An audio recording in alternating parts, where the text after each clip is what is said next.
নতুন আরেকটি দিনের শুভেচ্ছা নিয়ে নতুন একটি ছোট্ট ভিডিও নিয়ে চলে এলাম। হ্যাঁ, দিনটি ছিল আমার বিবাহবার্ষিকীর, মানে আমাদের বিবাহবার্ষিকীর। অনেক বছর হয়ে গেল বিবাহবার্ষিকী সেলিব্রেট করছি। ছোট বড় সমানভাবেই হয়েছে, পরিবারের সাথে বন্ধুদের সাথে অনেকবারই অনেক রকমভাবে হয়েছে। বাট এবারেরটা একটু অন্যরকম, কোনো সেলিব্রেশন না।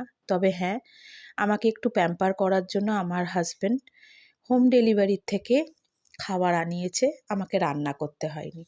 হ্যাঁ, দেখতেই পেলে গরম গরম ভাত, আলু পেঁয়াজকলি ভাজা, টমেটো ধনেপাতা দিয়ে ডাল, এখানে রয়েছে আলু ফুলকপি কষা, আর আরেকটি বাটিতে রয়েছে মাছের ঝোল।